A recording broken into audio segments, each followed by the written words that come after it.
Bonjour à toutes et à tous. Je vous souhaite la bienvenue à ce webinaire intitulé Vivre la diversité avec le team Jolokia.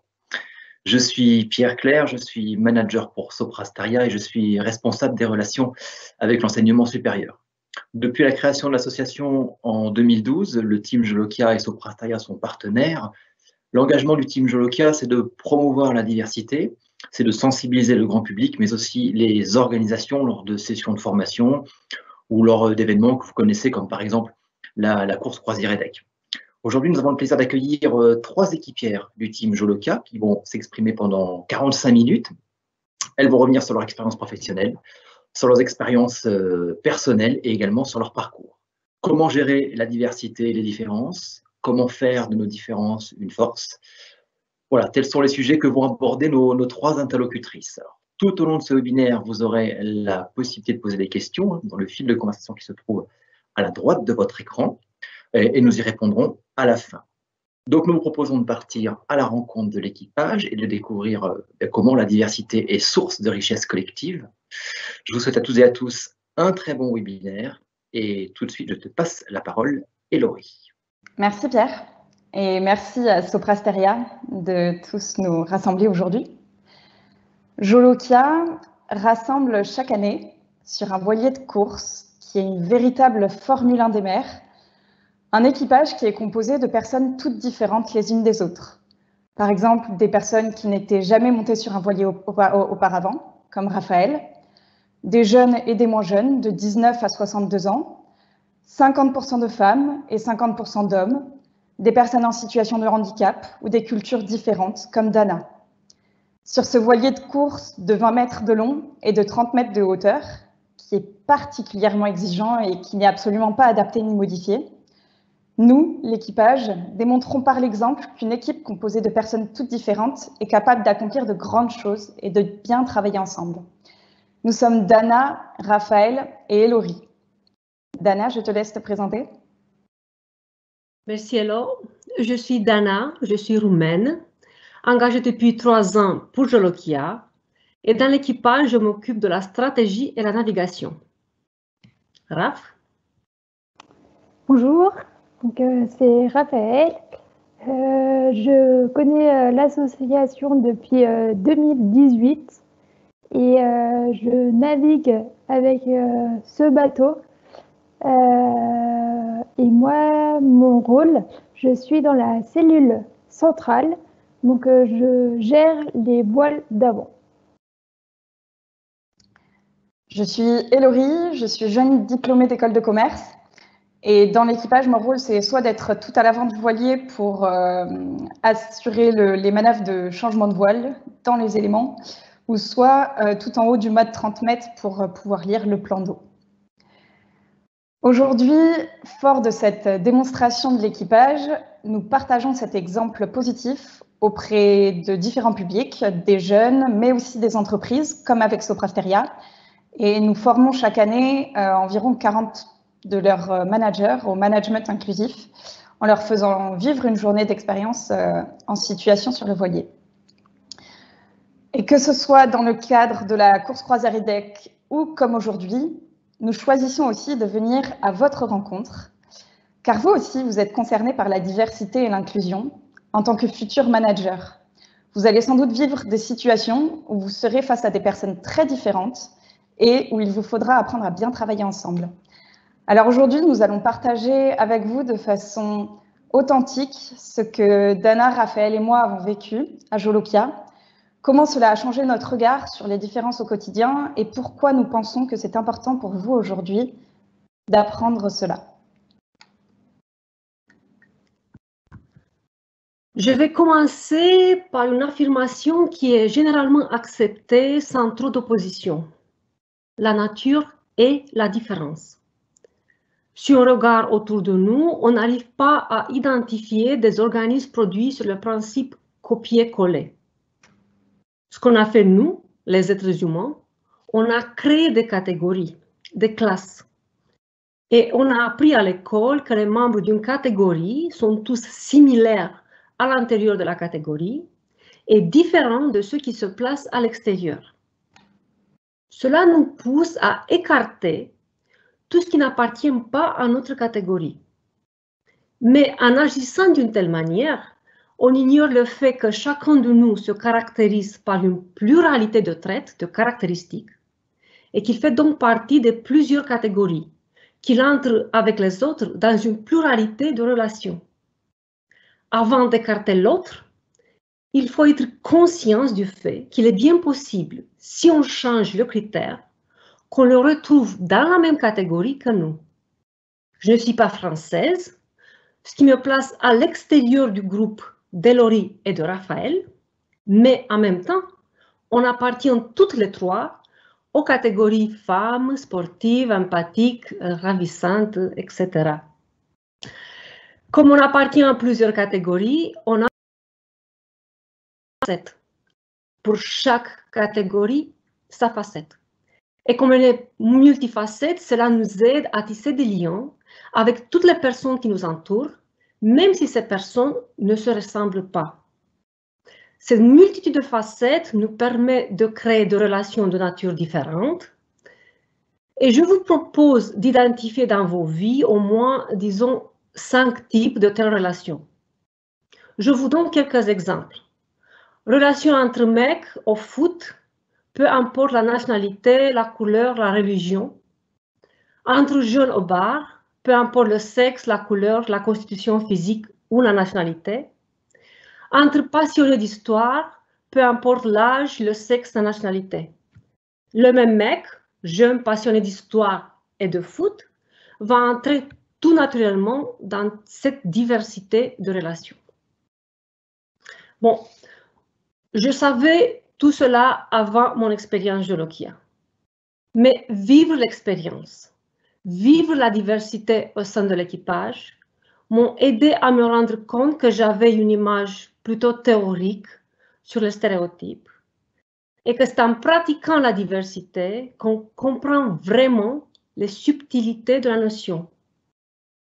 Car la diversité en action, sur un voilier ou bien dans des équipes hétérogènes, c'est une diversité qui passe du niveau théorique, qui est un peu figé, à une multitude de petites actions qui n'ont pas comme but l'analyse du concept diversité, mais qui font travailler les compétences diverses de chaque équipier. Ce que j'ai appris sur Jolokia est que pour mettre la main à la pâte, peu importe qu'on n'est pas humain et qu'il n'y ait pas de pâte physique, que la contribution dans l'équipe se situe à plusieurs niveaux, que l'âge d'un équipier ne se traduit ni en manque d'expérience, ni de l'autre côté de la règle, en faiblesse physique. J'ai énormément appris de mes équipiers qui ont la moitié de mon âge et le mec le plus costaud de l'équipage a 20 ans plus que moi. J'ai appris aussi que handicap n'est pas un mot qu'il faut éviter, que vivre, travailler et naviguer à côté d'une personne qui a un handicap physique n'est pas un exercice d'aide continue, de surveillance et de soins. Pas du tout. La force de Raphaël, sa contribution réelle et tangible dans l'équipe, m'ont démontré que le vrai handicap m'appartenait quand, en toute bonne foi, je réduisais son rôle dans l'équipage en mettant en avant ce qu'il ne pouvait pas faire au lieu d'identifier ses points forts.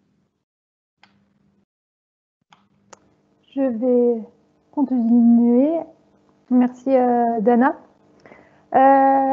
Du coup, moi j'ai commencé l'équipage Jolokia en 2018, mais j'aimerais bien revenir quelques années avant. C'était en 2010, j'avais eu mon bac et j'avais trouvé un peu ma voie pour faire médecine, pour avoir un boulot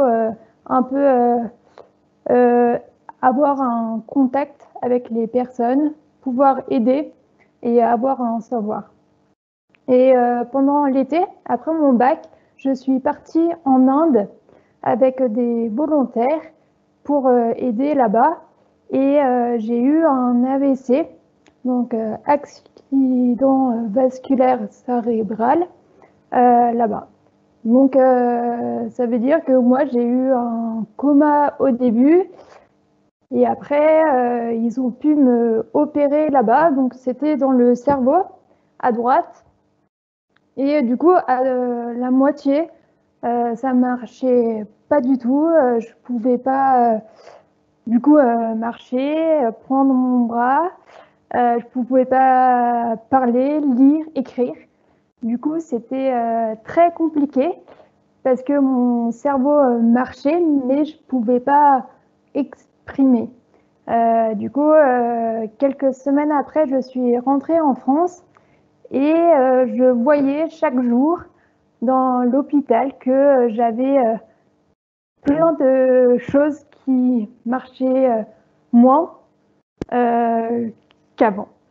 Du coup, je me suis dit, attends, je voulais faire des études de médecine.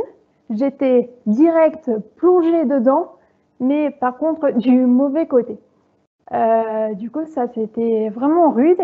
Et il y avait un côté aussi où c'était un peu le mystère. On ne savait pas si ça pouvait remarcher ou pas. Donc, c'était plutôt chaque jour, je me disais, ben, mon but aujourd'hui, ben, je vais me lever, je vais faire des séances de kiné, orthophoniste, ergothérapeute, enfin, tous les choses qu'ils font pour moi, et puis on va voir si ça va remarcher.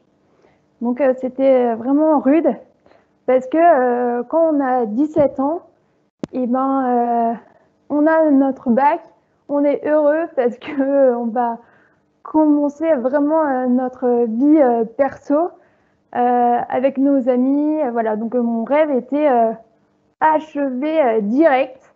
Donc c'était très frustrant. Mais après, je me disais que de toute façon, il fallait que je connaisse le mot la patience. Voilà, c'est dire que c'est pas grave, on va voir ce que je vais faire dans 10 ans, mais aujourd'hui, je ne sais pas ce que je vais faire demain. Voilà, donc c'était rude, mais il fallait que je me bouge.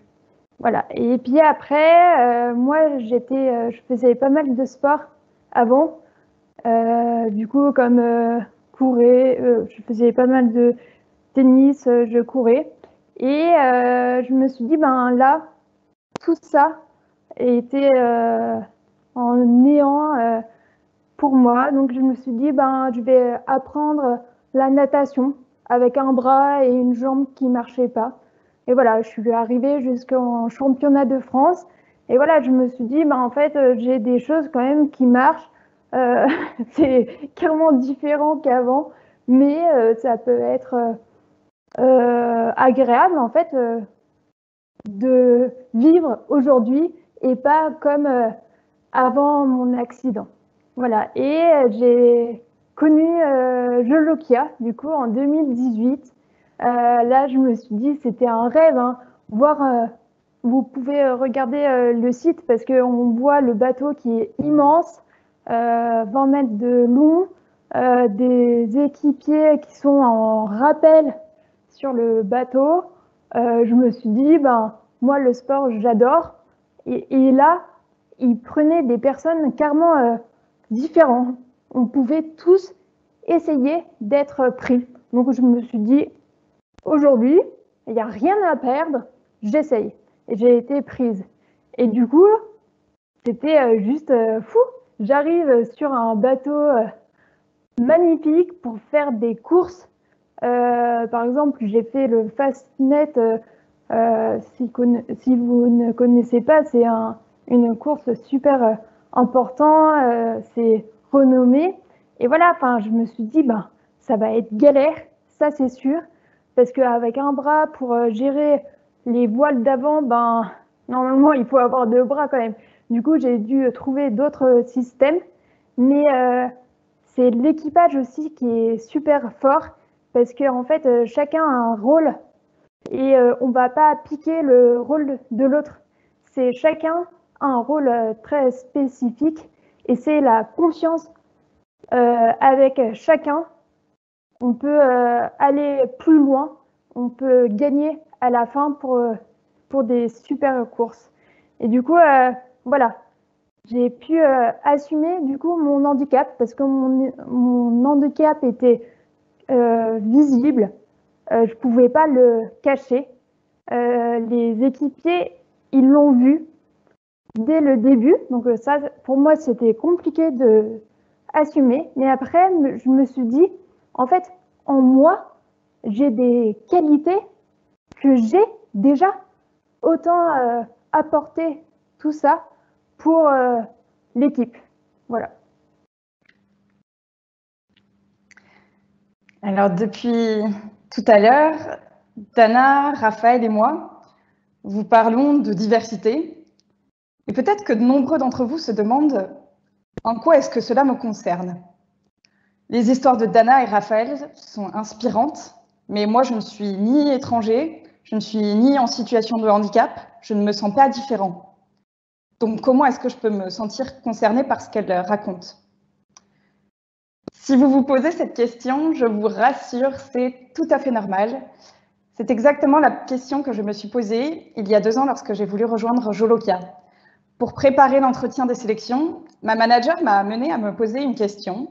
En quoi suis-je sensible à la diversité ?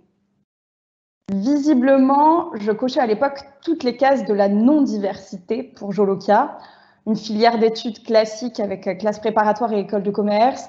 J'étais sportive, j'aimais la voile. Sauf que je n'étais pas du tout d'accord avec le fait de me sentir comme les autres et je savais au plus profond de moi que je suis différente. La diversité me concerne car j'ai toujours eu la conviction que nous sommes tous différents aux yeux de quelqu'un. La diversité me concerne car je sais que je me construis à travers les autres, donc je vais toujours aller chercher à rencontrer des personnes différentes pour apprendre d'elles. L'école nous maintient dans un système où nous sommes relativement semblables, mais dès que vous sortez de ce cadre, vous aussi, tous les jours, vous êtes confrontés à des personnes différentes. Pour cela, il n'y a pas besoin, comme Dana, Raphaël et moi, de s'engager dans un équipage. La différence, nous la vivons tous au quotidien. La diversité me concerne, car j'ai aussi vécu des situations où j'ai senti que ma condition de femme était une contrainte. Par exemple, dans mon équipe, lorsque je jouais au rugby, on m'a plusieurs fois demandé mais vous les filles, est-ce que vous plaquez comme les garçons vraiment ? Et vous, est-ce que vous n'avez jamais vécu des moments où vous vous êtes senti différent et où vous avez senti que cette différence pouvait être une contrainte ? Dans votre futur stage, c'est peut-être vous qui allez être le petit nouveau et il se peut que vous ne soyez pas considéré alors que vous avez beaucoup de talent. La diversité, c'est donc nous tous. Et comment l'appliquer, ce principe, au quotidien ? En se disant, puisque la diversité nous concerne tous, que c'est de la responsabilité de chacun d'accepter l'autre tel qu'il est, avec ses différences. Et en tant qu'individu, c'est aussi de notre responsabilité d'accepter nos différences et de trouver notre place dans l'équipe de façon positive. Oui, j'aimerais bien dire une chose. Avec Jolokia, j'ai appris que parler en français imparfait ne m'empêchait pas de faire partie de cet équipage et de ce projet. Ça a été plus dur que vous ne le pensez d'accepter que je parlais, et je parle toujours, en français comme celui-ci. Dans ma vie quotidienne, je suis avocate. J'ai donc un métier qui exige un niveau supérieur du discours, la maîtrise de la langue. Avec Jolokia, j'ai pénalisé énormément toutes mes fautes de français, ce qui allait contre mon désir de m'intégrer dans l'équipe.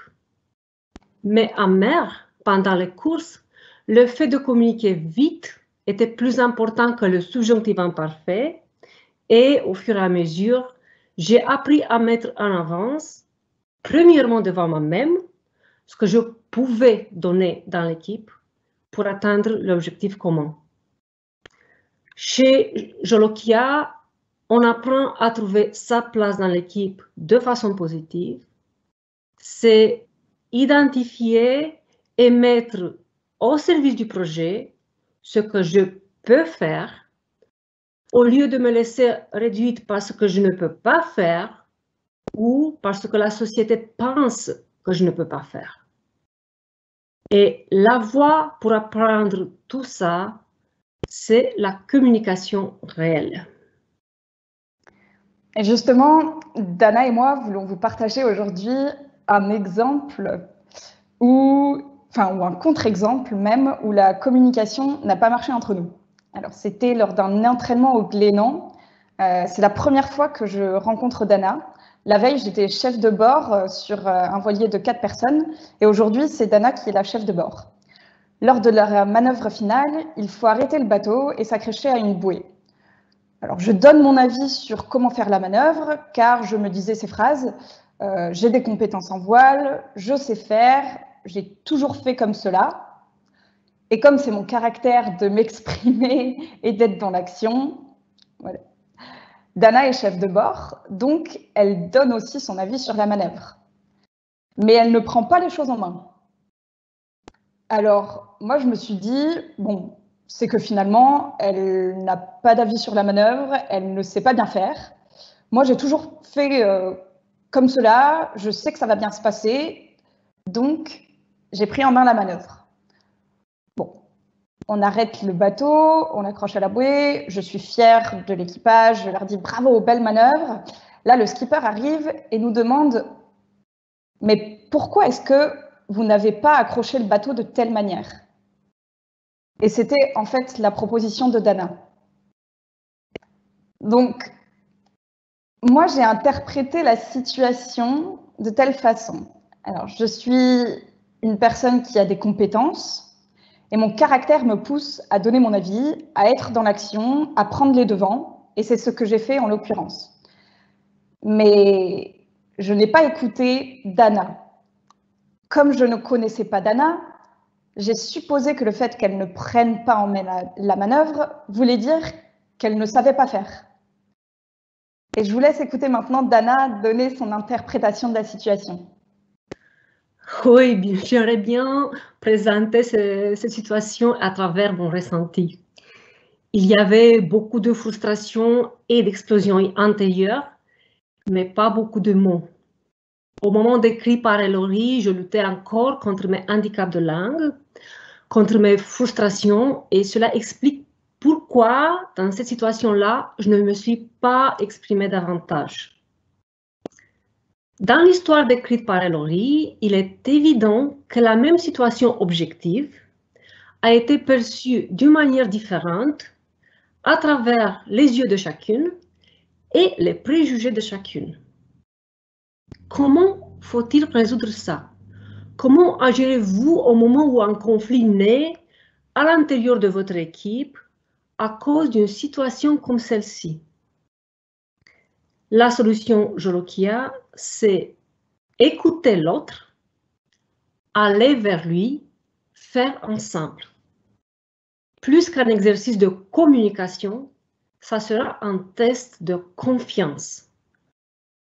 Confiance en soi-même, confiance en l'autre, confiance en l'équipe. L'équipe peut très bien être un équipage, une entreprise ou la société. Je vous invite donc de vous mettre à la place de l'autre et de lui offrir de l'empathie sans pitié. Être l'étranger dans une équipe complexe, c'est vraiment une situation qui peut arriver à chacun de nous. Si cet équipage fonctionne bien, c'est que nous nous sommes donné les moyens de bien travailler ensemble. Certes, nous avons choisi l'expérience Jolokia, l'expérience folle, mais nous n'avons pas choisi les membres de l'équipage. Et vous serez sans doute confrontés à la même situation. Vous allez peut-être choisir l'entreprise et le poste pour lequel vous allez travailler, mais vous ne choisirez pas toujours les personnes avec qui vous allez travailler. Vous allez donc peut-être vous retrouver dans la même situation que Dana et moi. Pour se donner les moyens de bien travailler ensemble, nous souhaitons aujourd'hui vous transmettre la règle d'or de l'équipage que notre skipper nous a donnée dès le premier entraînement. Désamorcer la bombe. Désamorcer la bombe, c'est-à-dire dès que vous ressentez une tension avec l'un des membres de votre équipe, communiquez. Allez vers lui, allez lui parler et désamorcer ensemble cette tension pour ne pas faire de non-dit et pour ne pas accumuler des tensions. Comme nous vous invitons vous aussi à appliquer cette règle au quotidien, que ce soit dans un groupe de travail, dans un stage, avec vos amis, avec votre famille, avec chacun d'entre nous, car nous sommes tous capables d'aller l'un vers l'autre et de communiquer. Je vais conclure. Du coup, on a changé vraiment notre regard depuis 3 ans. On change tous les jours avec les personnes autour et puis l'équipage avec qui on navigue. Vous, peut-être dans quelques mois, quelques années, ça y est, vous allez être chef ou manager d'équipe. Et voilà, c'est aujourd'hui, vous avez écouté un petit topo, voilà, juste vous avez vu des personnes carrément différentes et on voit que ça peut marcher de prendre des personnes peut-être un peu atypiques au début, mais au début, je suis d'accord, c'est un peu galère, mais à la fin, on peut aller plus loin. Et c'est ça, je veux vous dire, prenez aussi des personnes qui sont en gros, vous aurez jamais pensé prendre les personnes. Mais il y a un côté qui, il y a chacun a des talents cachés. Il faut que les talents soient en devant pour pouvoir travailler ensemble, aller plus loin. Et les différences, par exemple, on peut les cacher. Mais vraiment, on peut se dire, eh ben, je vais les donner aujourd'hui. Parce que moi, le premier jour, quand je suis arrivée à Lorient, c'était en mars. Et il y avait de la givre sur le ponton. Voilà, le bateau magnifique, hein. Mais je regarde, il n'y avait pas de marche pour monter. Donc pour moi, c'était compliqué, qu'avec un bras et une jambe. Je fais comment pour monter? Ben voilà, je me suis dit, ben je rentre chez moi, c'est pas pour moi, j'ai pas de place dans ce bateau. Et ben non, je me suis dit, ok, je vais oser. Au début, c'était galère, je suis d'accord. Je rampais sur le bateau parce que le bateau, il est jamais plat, il gîte. Mais après, j'ai trouvé des systèmes et puis après, j'ai géré.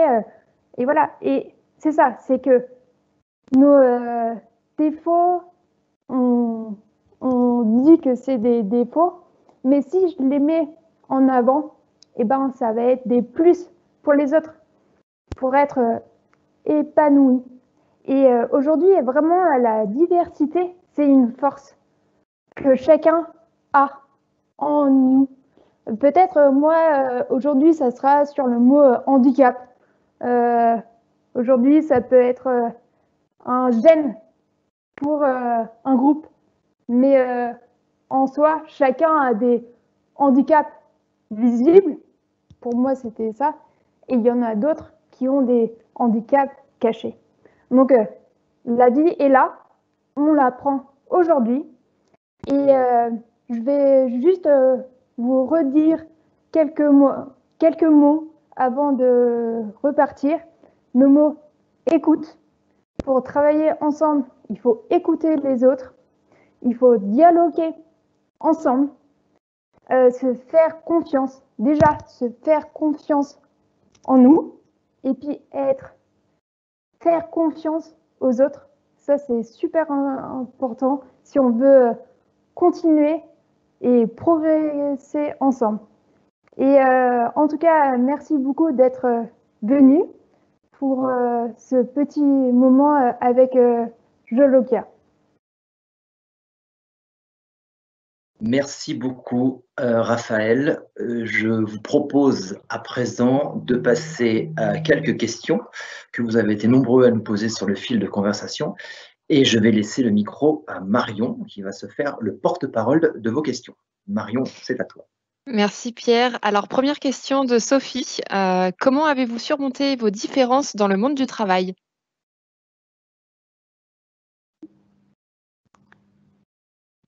Je pense que soit Dana ou Raphaël peut prendre cette réponse. Je vais commencer. Moi, je vais parler en tant qu'avocate. Je dirige un cabinet d'avocats en Roumanie.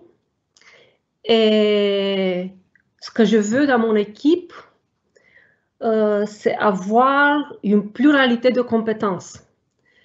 Et ça ne m'intéresse pas du tout si les compétences parlent anglais ou s'il y a un handicap physique ou les compétences viennent avec un certain âge. Si on regarde une équipe comme un ensemble de compétences qui travaillent ensemble pour atteindre un but, c'est très facile de gérer les différences. C'est ça la solution que j'ai appris avec Jolokia et qui fonctionne bien. Merci Dana. Nous avons une question de Paul. Quels sont vos futurs projets? Vous repartez bientôt sur le bateau?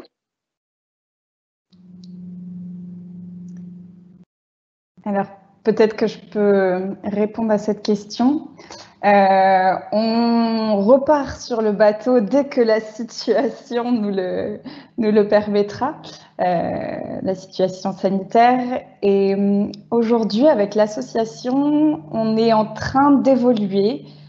Ça fait 8 ans qu'on a démontré avec cet équipage, par l'exemple, que les différences sont une force. Et aujourd'hui, on a fait cette démonstration. Ça a marché.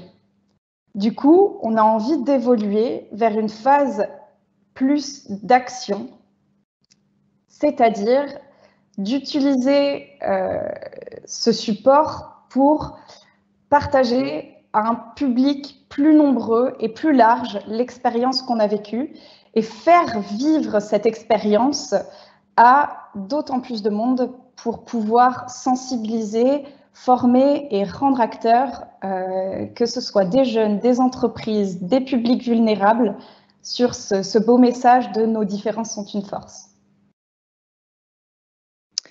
Merci Hélorie. Et enfin, dernière question. Depuis combien de temps évoluez-vous ensemble en mer et avez-vous d'autres anecdotes à nous raconter? Raphaël, peut-être que tu peux répondre. Ouais. Avec Dana, on a commencé depuis 3 ans. Et puis Hélorie, elle est arrivée il y a 2 ans. Voilà. Et après, il y a tellement de choses à raconter, mais souvent c'est sur l'eau, pendant une course de 3 ou 4 jours, donc vraiment intense à fond. On se retrouve trempé, fatigué, voilà, et puis il faut continuer que le bateau marche à fond, donc on se bouge à fond. Mais il y a des côtés, il y a Anna, une équipière, qui va arriver avec son café chaud alors que il pleut à fond, mais voilà, il y a des côtés juste très simples, tu vois, mais en fait pouvoir donner aux autres un petit cadeau. Là, c'était le café, mais c'était le café que j'avais jamais goûté, parce que voilà, il y a des moments tellement intenses que la simplicité, en fait, qui arrivent. Voilà, c'est être toujours ouvert vers les autres. On voit que ça fait du bien et chacun a besoin de continuer d'avancer ensemble. Voilà. Eh bien, merci beaucoup, Raphaël. Merci à toutes les trois, Dana, Raphaël et Laurie. Merci pour tous ces retours d'expérience enrichissants. Merci pour tous ces partages. Merci aussi pour la règle d'or que j'ai bien notée. Sachez toutes et tous qui étaient connectés que vous pouvez rester en contact avec nos trois équipières via leur profil LinkedIn. Notez également que le team Jolokia sera présent aux côtés de Soprasteria à la course croisière EDEC 2021. On sera présent toute la semaine de compétition. Ce sera également le moment d'échanger à cette occasion. En attendant, au nom de toute l'équipe, je vous remercie de votre présence, de votre nombreuse participation et nous vous souhaitons une très bonne journée. Au revoir et à bientôt.